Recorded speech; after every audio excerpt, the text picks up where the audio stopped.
You're listening to Crushing Club Marketing. Today we're taking flight with Jack Knutson of Flight Creative Media. Jack is the CEO and co-founder of Flight Creative Media, a full-service video production company in the Twin Cities with a specialty in drone videography. Jack's been flying drones for the past 5 years and became one of the first commercially licensed remote pilots in September of 2016. His crew at Flight Creative does terrific work, and he's going to share his drone wisdom with us starting now. Thanks for listening. If you've been thinking you need to add some aerial video to your website and have been kicking around hiring someone or even getting your own drone to get aerial video of your club, then you're going to want to buckle in for this talk. It used to be that if you wanted to capture aerial footage of your club, it was a really big deal. You needed a chopper, or you needed access to a chopper. A chopper that has a special camera that has a stabilizer on it, so it wouldn't, be shaky video. Yeah, of course, you had to have a pilot to fly the thing.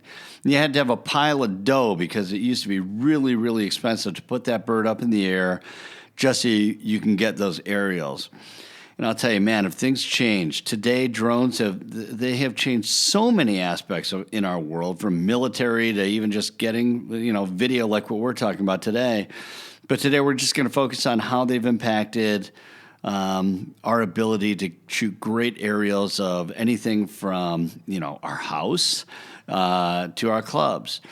So an interesting conversation today, and we've got a great guy to talk to in Jack Knutson. Jack's company, Flight Creative Media, does some really nice work, and in some ways they compete with our folks at Storyteller Media and Communications.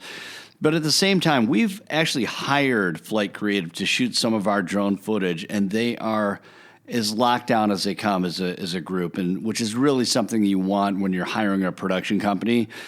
Flight Creative does a terrific job. They do excellent work. So we have been really fortunate to work with them, and we are very fortunate to have Jack Knutson with us today in studio.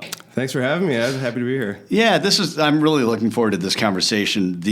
As a video guy and someone who appreciates it, and the work you guys do is terrific. So thank you. Let's start with this. Let's start with the name, Flight Creative Media. As a video company that does drone video, you'd think that you were drone shooters first and then came up with the name, but that's not how it happened. No, for us, yeah, surprisingly, you think we kind of had it all master planned out, but no, it just kind of worked out that way with being Flight Creative Media and being from Red Wing originally with the Red Wings. We started off doing traditional ground video production, but probably at the end of 2011, 2012, we realized the future potential to integrate some of the aerial imaging into our regular ground stuff. And bottom line, it was a cool way for us guys to really take a hobby into something that's made a meaningful impact into our regular business. But where you got Flight, share with the listeners how you came up with Flight Creative. Sure. Well, there's a couple of us who are family members in the business. Both my brothers are in it, and our dad was in the Air Force growing up. We traveled around the country a little bit, and the sound of Air Force jets screaming overhead has always been something that's been inspiring, not only to us brothers, but everybody in the company. I know all the guys have had an avid interest in Star Wars and just aviation, I guess, in general. The idea of upward and onward, I guess. Yeah, I think it's so cool. And the fact that, as we were talking before, the fact that the history of drone pilots is really in actual licensed pilots who are licensed to fly these type of aircraft. That's right. Well, it's definitely been a work in progress, I guess you could say, from a regulation framework in terms of what the FAA has allowed, someone like me who didn't have a background in general aviation to be integrated into the national airspace. You're right, though. It really stemmed from a foundation of, safety first in flying and keeping the airspace free for general aviation traffic to move around freely without being interfered with by drones, which, as you know, is a potential risk, and you hear media stories that happens every so often. But kind of starting with that general aviation knowledge framework, I think, was a good way to have people who, needed to learn about those safety aspects or just general airport operations and where to keep safe distances from. I think it was a good place to start. It definitely had its snags, and it kind of took a long time for the FAA to get to where we are today. But even just this month with, the rolling out of the LANC approval system for airspace authorization requests, a year ago we had to wait for a period of time to get approval to fly in certain airspace, but today, integrated through some very popular apps that drone pilots use, you can submit a request and within seconds have an answer from the towers at these airports telling you whether or not you can fly right now.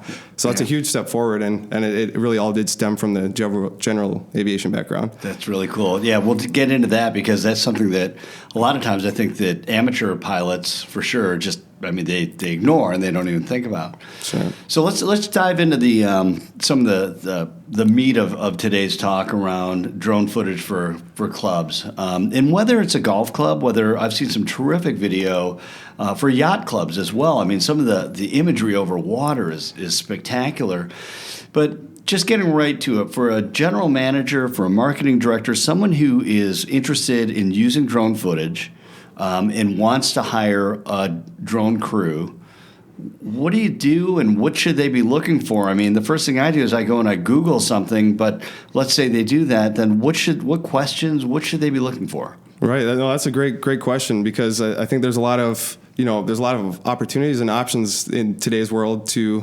do a quick Google search, and maybe even if you have a drone, go out and put it up and achieve essentially a similar result to a high-end aerial production. One thing I would highly encourage is to ensure that whoever you're hiring to do the aerial work is certified and knowledgeable about what the rules are and where you can and cannot fly and at what times you can and cannot fly. Beyond that, just having a general sense of safety and respect for people's privacy, I think, is a good trait to be considering. But really, with a focus on safety, there's a number of different platforms and aircraft options that, depending on the scope of what you're trying to accomplish, you can have a small $800 unit that will do some very quality work. But you can also have something that's a little beefier, give you a real cinematic, depth of field, shallow focus, look to a type of shot that you're trying to execute. It's really just what you're looking for. Yeah. So the gear, we'll talk about the gear as well today, but along the lines of certified and licensing, will a certified drone pilot and crew, should they have that ready? I mean, is that something that, if they're fumbling around is that maybe an indicator that they may not be? From my experience, I always have that stuff ready, to go at a drop of a hat. I have my license. I have any documentation that I need. I make sure I have an email handy of, building or location permissions.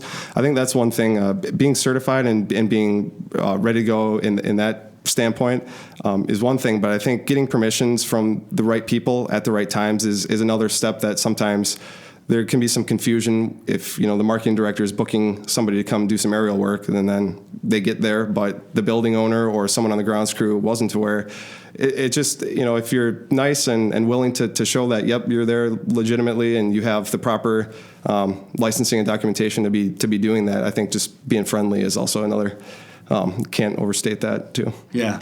So one of the things that, especially people who aren't used to or have never produced drone footage, they may not realize that a lot of times it's a two-person crew. And I know that's how you guys like to operate. Can you just walk through why a two-person crew? What are the advantages? What if someone, what if a marketing director is going, yeah, he's a drone guy and he says he can shoot it. So, what are the things people should consider in that situation? Yeah, absolutely. I think so we fly the DJI Inspire 2 with our two-man operations team, and basically allows me to fly with one remote controller, the aircraft, totally separate from the camera gimbal. And Nate, who's our chief cinematographer, will use a similar remote control, but it operates the camera gimbals, like I mentioned, separately, so you can really execute, smooth, seamless shots while your aircraft is moving maybe in a direction that's totally separate from where the camera is focusing on. And that has an advantage, like I mentioned, for the cinematic quality of the types of shots you're able to execute. But that's not to say you can't achieve similar things with smaller, cheaper units. It really comes down to your preference for what type of image quality you're looking for and ease of use. It is, from a pilot standpoint, it's nice having somebody worried about capturing the shot, and that allows me to worry about being safe and not hitting anything if we're in a tight area.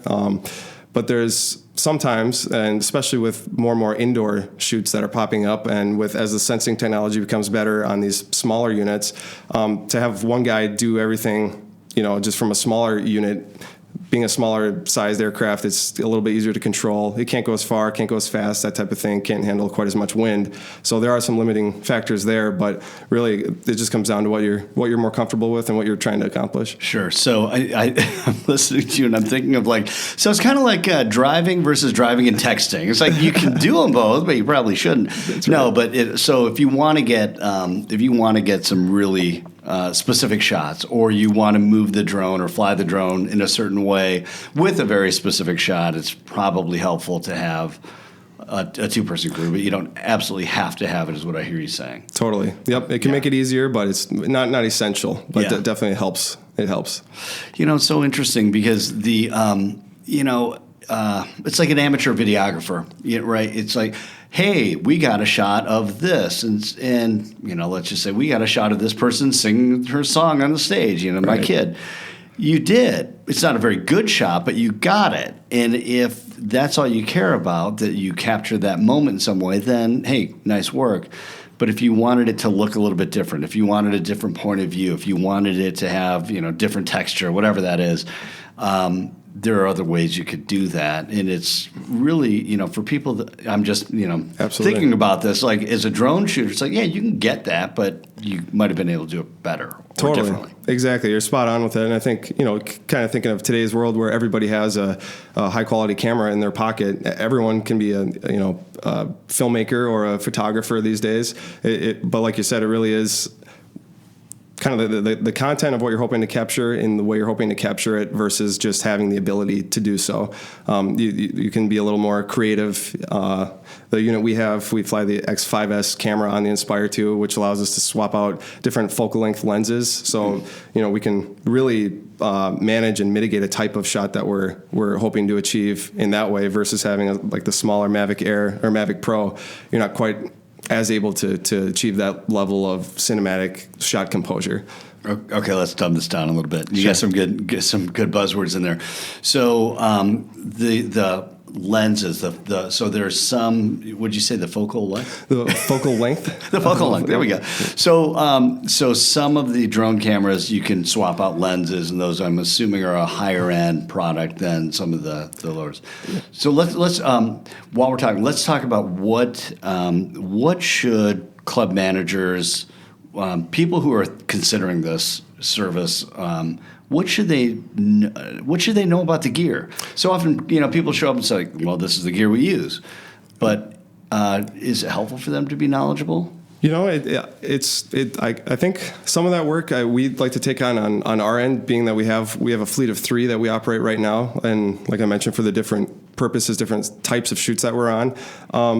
If some clients do have a real specific, they're a video shooter, they know what type of file they're looking for, they know what even kind of shot composition that they're hoping to achieve. They're more director of photography, coming at it with that sort of standpoint. So you have those types of people, and that's great. We love working with them too. It's fun having folks who know exactly what they're hoping to achieve. Then we can go do our best to go get that. But then there's also people who really have no idea where to even start, and we take a listen to what they're hoping to accomplish also. And if we can get the same thing done and maybe the budget's a little bit less for a one-man smaller unit, we'll go with that. But honestly, these days, and I don't want to have said this, a year ago, or especially, any longer than that, but today the gear and the camera, the image that comes out of any of these products is very comparable and very similar. So for a $800 investment versus $1,200 versus, even up to $2,000, you're really going to get a very similar, non-distinguishable image out of that. Now, what you can do with that image in post and what you can do with that image in camera to create shots. That's really the advantage of having some of the higher end stuff. But just from a high level basic standpoint, if you're looking to get into something, today, anything $700 all the way up is going to give you something that you can be proud of to put on your website. So with that, that's really helpful to know, because I think sometimes you get, geez, what am I going to get for $1,200 versus $800? But understanding that a lot of these clubs, are shooting exteriors, whether it's a golf course or whether it's a yacht in one of the Great Lakes or in the ocean. Are there some cameras that are built more for that than others? And which ones? What would you recommend if you were going to do some of those exteriors? Sure. Yeah, no, that's a good point too. I think for anything high end and with, wind factors at anything, 25 mile an hour gusts is usually the threshold that the GPS will keep the big Inspire 2 locked in location. And it's quite a size difference between that and something like the Mavic Pro or Mavic Air, which tends to get tossed around a little bit easier in gusty winds. So if it really comes down to the day that you have set for production that you're looking to shoot, if your weather conditions are looking to be a little, turning unfavorable, the Inspire 2 is going to be able to handle that. 9 times out of 10, you're probably going to be fine getting away with achieving it. The other ones you might have to wait a while, break down and reset until the weather conditions improve. But the cameras with the X5S on the Inspire 2, different focal lengths, allow you to, if it's kind of really gusty around this corner of the building 50 yards away from you, you can achieve that same shot from where you're sitting rather than have to go up close like you might with some of the smaller stuff where you're capturing what you're viewing. Instead, with the Inspire 2, you might be able to swap a different lens on there and get super tight from a bit further away. And just being a bigger aircraft, again, able to withstand a bit more. The battery flight times are all pretty comparable, I would say, between those. And what could people expect for that? So the Inspire 2 with the X5S camera, which is a little bit heavier, you could still probably get close to 20 minutes of flight time, which if you think about 20 minutes of continuing filming for video footage, that's quite a bit of content you're able to capture in just one flight of batteries. And we have 3 sets that we'll cycle through, so we're pretty close to being able to continually operate with the charging setup that we have. The little ones, you get a little bit longer flight time, closer to 30 minutes. But again, that's really, it tends to be more than enough for what you're hoping to capture. Now on something like a golf course, if your goal is to specifically capture something similar to like what you see on a national TV broadcast, every hole, that might be something where you have to do a few times and reset and land, recharge, that kind of thing. But if you're just generally capturing coverage of a location or a space, yeah, it's impressive what you're able to get out of one set of batteries. Yeah, it's interesting. I think a lot of times people don't realize that when you're shooting, like you said, you're stopping, you're starting, you're stopping, and that's really cool.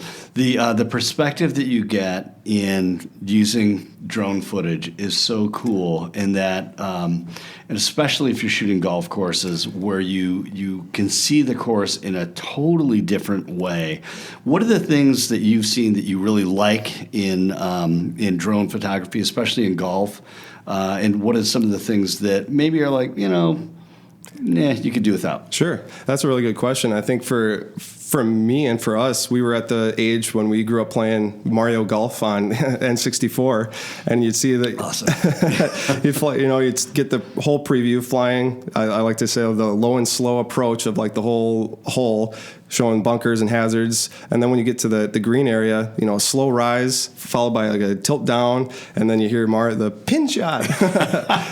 And so to me, that was always like, oh, that's a perfect framework. And as it's become integrated in the national broadcasts, I know with the Players Championship coming up this week, I've already seen some coverage that's showcasing some really cool, real slow sliding type maneuvers, through trees. But really, for me, if you're an avid, golf enthusiast, if you're able to get a sense of what the hole looks and feels like, aside from seeing the sign placard, if you really want to see where that lie is going to maybe end up, being able to fly it, like I said, low and slow, and then reveal the end hole right at the end with a nice tilt down. I think that's always nice. That's great. So marketing directors, I can just hear him. So wait a second. So for me to get my tips on how to use this drone guy, I'm going to go play Super Mario Golf. It's pin shot. Yeah, that's awesome. That is so cool. All right, let's get into some of the details that people may not think of. And I hear this all the time talking to people at clubs, and they say, well, our head golf professional just got a drone. Or there's a director of marketing at a Minnesota resort that he was telling me he was on his second drone because he crashed his first one. But there's more for people to know than just going out and buying a drone and going flying it over their golf course or over their clubhouse or whatever that is, or their buildings. FAA restrictions. What do people need to know that they may not know about that? The distinction between operating for hobbyist use versus what falls under, it's called Part 107, FAA airspace licensing program. So being a hobbyist, there's a little bit different rules around what you can and can't do. Same thing with the commercial side of things. So really, if you're looking to use any of the content or data gathered in the air for your business or what's considered commercial use, the testing protocol for Part 107 requires a ground test similar to going to the DMV if you're renewing your motorcycle license or car driver's license type thing, which I think is a real positive step that the FAA took, because it really it forced the people who are going to be doing this seriously to really take it seriously, and it still allows people who aren't so serious about selling their content. It still gives them the ability to fly safely, but it does separate the two, and it does really allow those Part 107 holders who have undertaken the knowledge test and learned the information about safety and airport procedures, airspace issues. It really empowered them to be able to utilize their aircraft in a different way. And that wasn't the case for years leading up to this. I think September of 2016 is when this finally all rolled together into a licensing program that people were able to go pursue without needing to have their general pilot's license, which up until 2016, that was the requirement. So it's come a long way. It still provides people to enjoy the drones, but there's definitely different rules around staying away from airports. You got to keep a further distance if you're a hobbyist. You need to be flying in different conditions that you can't get the same the waivers to these rules that you can apply for under Part 107. So it has been an interesting evolution in the process. So what's interesting, what I found to be interesting in talking about this in advance is the fact that some people might look at these FAA regulations and say, "Oh my gosh, they're making it so hard for people to fly drones and maybe production people to make money doing it." But the point is that these rules existed before people started putting drones up all over the place, right? I mean, these have been rules and now the FAA, it seems like, is trying to say, geez, how do we adapt a little bit and make, because the world has changed. Totally. Yeah, I think it's the AMA Academy of Model Aircraft, I believe it is, they've been around for decades, and they've been supporting hobbyist model hobby flyers of helicopters, fixed wing, prop plane type things for a number of years. And you're right, it was kind of a challenge for the FAA and for aircraft operators to come together and understand the reasons for the licensing and regulations that have now come from these ongoing debates and discussions. But I think from a general safety standpoint, as much of a pain in the process it may have been to wait for the FAA to deliver a system that we could all latch onto, I think it's a good thing, because the U.S. airspace, that, as you know, is one of the most congested and busy in all the world. So to keep people who are actually flying in the air safe first, I think it was a good move by the FAA at this point now. Yeah, so there's a lot of value in having a drone crew that is licensed, that's experienced, that has the right tools for the right conditions, asks the right questions of the club. Generally, if you're able to share, how do companies typically charge for their services? What should people expect? Sure. For us, it's we looked at our traditional ground video production, and I think a lot of guys are implementing their aerial services in the same way, at least for image capturing. I know, when we say drones, there's a lot of context as to what that could mean in terms of data collection. But in terms of aerial imaging, we really break it down by half day, full day, just like we do for ground production. And if there really is a simple one-off, somebody's just looking for one piece of a larger project or one shot, we'll break it down by an hourly rate if that's the case. But generally, to get enough coverage, you'd want at least a half day time frame. So up 4 or 5 hours of flying should get you more than what you need. Yeah, and that's good. I mean, because as if you've produced a video before, that you shoot way more footage for the piece than you ever use. Right. And that's one of the things that can sometimes be hard to swallow for people. They'll go, geez, you spent all day shooting, but you only use 30 seconds Exactly. or whatever. But very similar with drone footage then in that way as well. Yep. Let's just talk a little bit about post-production, because you see, it's so easy to fall in love with the images.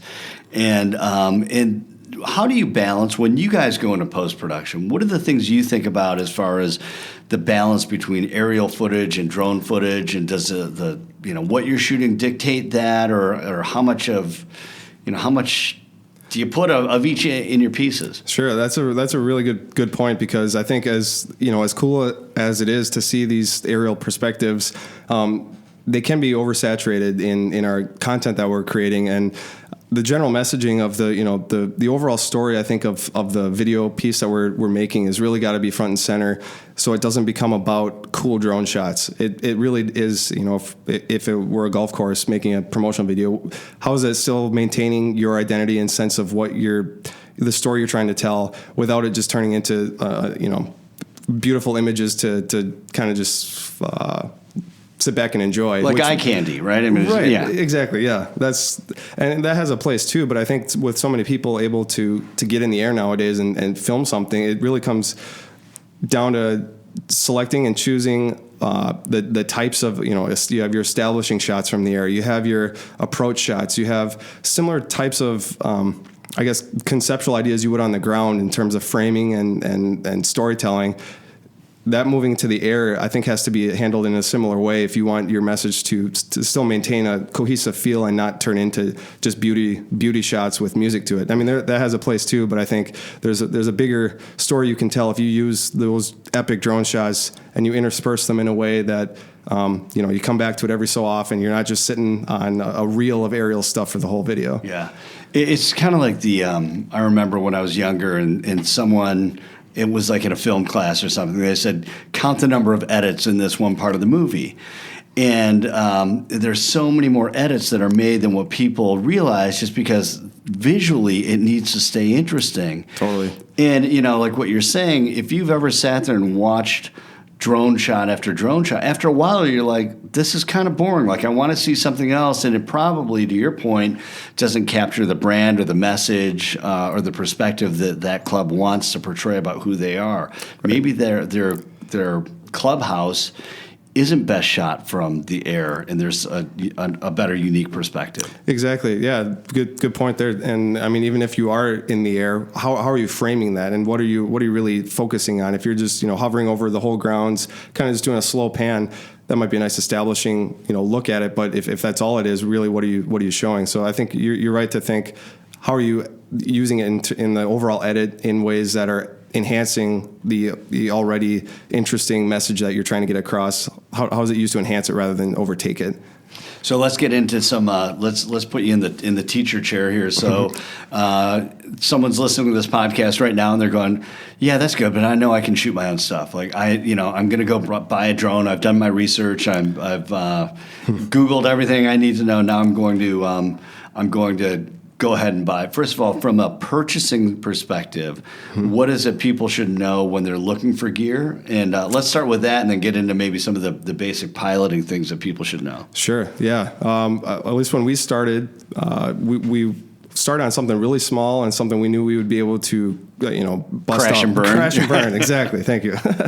Really a toy, something that's less than half a pound, something that's really light and we're able to fly anywhere inside and smash if we needed to. But just to get the flying skills down, the orientation, feeling how certain wind gusts affect your flight, getting used to that on a foundational level, I think, is the first step. If you really do have an interest and you're willing, already Googling information and kind of willing to educate yourself, doing a little bit of practice on that front end with something that you can break if you need to was huge for me in gaining kind of confidence in the hand-eye coordination, and also it's probably just not a wise investment to go big right away, get it up in the air, and it's, you get 50 yards out away from you, your depth perception and perspective of what you're actually doing to impact the movement of the craft, it changes as you get further out, and you start to notice how wind at certain altitudes can change on a dime directionally.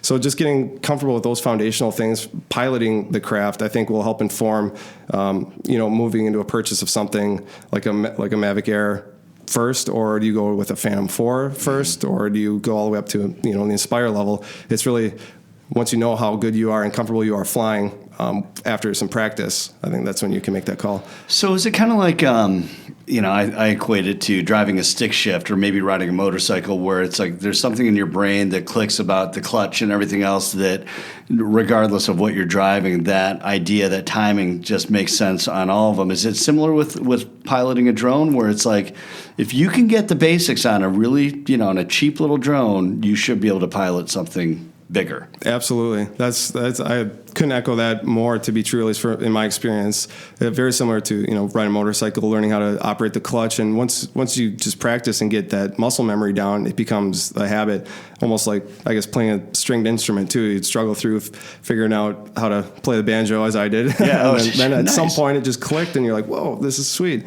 I'd say it's a similar skill set in flying the drone or riding a bike. Yeah. So, all right. So this is getting a little bit inside or into the weeds, but do they all come with like spare props? So if you crash them, there's, or yeah, that's a good question. No, they do. The ones that we've bought, they've all been products from DJI, which is a Chinese manufacturer. They're kind of the world leader at this point of drone platforms and aircraft. Yeah, they do all come with spare props. Luckily, I remember when my son got his and he opened it up and I saw the spare props. And I thought, thank God. Yeah. I mean, we got a backup just in case. Yep. So as it relates to the hobbyist, amateur drone pilot, what are some real I guess basic tips that you would have, especially if they're a solo operator and they want to get some great shots of their club? Are there any basic recommendations, tips you would give to that person? Sure. I would definitely say, as you're starting with whatever aircraft you go with the one-man option, I would say start slow. When you get out in an open area, or if you're out on a tee box, I guess, in the golf world, really just get a feel for what the wind's doing and what what you're able to see, I guess, as you get up to altitude. And generally there's a 400-foot ceiling on how high you're able to fly. That can be, you can get waivers on that and whatnot, but generally we'll say 400-foot limit. So get it up to 400 feet and see what that looks like from up there. See how your perspective changes of the tiny speck in the air versus, when you're right in front of your face. It's a lot easier to see what your thumb stick inputs are affecting. But when it gets further away, that's much more challenging. So really know where you are in relation to your drone and know what heading the drone has, because the apps these days make it really easy, to be honest. If you get comfortable flying physically with something small inside, and you get outside then with whatever video drone you're ready to go get some cool shots with, if you have that practice, I think as long as you're being safe and you do some quick little tests, low and slow, you're really good to go after you feel comfortable doing that. It's just a matter of not biting off more than you can chew, and really maintaining, and this is still a requirement, the visual line of sight. You do have to keep an eye on the aircraft at all times, so it can't ever escape your field of view. You can't go behind hills or trees or buildings and lose sight of it, even though you're able to maybe still see the feed on your FPV monitor that you have. You still always want to have one eye on the sky and one eye on what you're shooting. Yeah. So I'm hearing understanding where you are in relation to the drone, low and slow. Mm-hmm. I like that. Yeah, that's a good idea. And then taking it up to the ceiling to see how what 400 feet looks like. Yep, exactly. And then know what your emergency protocol will be. What do you mean by that? I've had situations where a battery just, kind of conked out mid-flight, and when that happens, it it can be a little scary in the moment to realize, you know what you should She's do. going down. She's going down. Yeah. Somebody go catch that. Yeah. With the one that we built to start with a long time ago, that actually did happen. We learned a lesson about making sure you land with enough reserves and all that kind of stuff. But now with the app integration, you can set parameters to have, a warning that comes on when the battery threshold is, say 20%, it'll beep, low battery, time to consider maybe bringing it back. Because if you have the wind at your back and you launch your drone up and you get, as far as you can see, but you have half battery now to come back against the wind, you're not going to have that same ability to get back as you did to go as far out as you did. So just stuff like that, you got to start thinking about with these machines, which they're not toys. As much fun as they are aircraft considered by the FAA, and they are potentially dangerous to many different types of objects. So just ensuring that you have emergency procedure in place if it did suddenly lose signal. What do you do? Do you wait for it to return to home, or are you going to walk up to it and be ready to catch it if that were the case? I've seen all kinds of crazy things happen with people online. We've been fortunate not to have too many incidences on our end, but each time there's a close enough call, it's a big learning opportunity. Yeah. So whatever that protocol is, just make sure you know what the rules are. Yep. And we do joke around about it, but especially some of the bigger drones they're heavy. There's something to them, and if you hit someone, run into a car, hit a member, then you got a lot of problems. Exactly. Yeah, and even the noise from them too. I guess I should mention, just as you're out flying, just be cognizant of the people you're flying over or around, because for the most part, in my experience, people are genuinely interested and they think it's really cool technology to come check on, ask a bunch of questions about. But if you're approaching somebody who's not aware of what you're doing and you run up on and scare them, that's bad for the industry and bad for those people who are maybe now see drones as a menacing thing instead of something that can be useful and helpful. Yeah, maybe bad for member relations too, right? Because people don't like to be video, and a lot of people don't like to be caught on video if they're not aware of it too. So absolutely, that's really important. Yeah. Make sure you have the right permissions you need. Yeah, Jack. Last question: where do you think this is all going? We talked a little bit about how artificial intelligence might impact all this, and where do you see the future of drone photography, videography? Yeah, absolutely. Even there's technology on there now with the latest app updates, all kinds of active track modes that you can basically press inputs in your app, and the autonomous program will run the flight based on what you draw with your finger. Or if you center your focal point on your face, the drone will then fly different routes that you are able to program around your face now as you're moving. So there's these active tracking technologies that are already on these aircraft that, it's still absolutely, I would say, fundamentally important to understand physically how to fly these things. But, what's coming next, I think, is going to be much more, how are we programming these things? How are we inputting information so that they can make smarter decisions even than we could? Because at the end of the day, we're not the ones on the platform seeing what they're seeing, and they are, and they now have spatial awareness with maybe a swarm of drones that, you look at the egg industry with farming technology, the data acquisition for search and rescue. It's really, really incredible.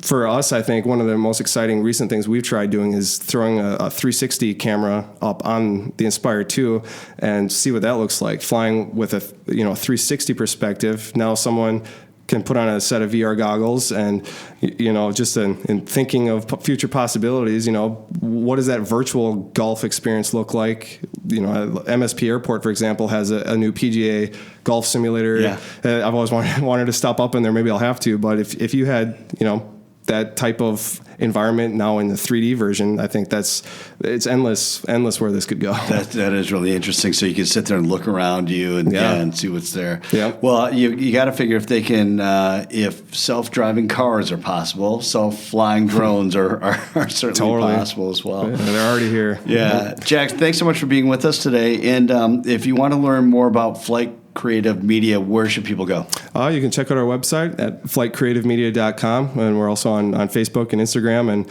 have a blog going if anyone's interested in reading more about what we're up to on a weekly basis. Awesome. Well, thanks for helping our listeners crush their club marketing, and best of luck to you. Thanks, Ed. I appreciate it. Good luck out there. Okay, next week we are going to talk about storytelling for your club. All clubs have a story to tell, and yet we don't always know where to find them. We don't know how to tell them, and most importantly, find the time to actually do this part of your job. So we're going to cover these issues and more. I'm going to put on my old reporter hat for this one and fly solo. It's interesting what TV news teaches you about enterprising stories. And until then, keep crushing your club marketing.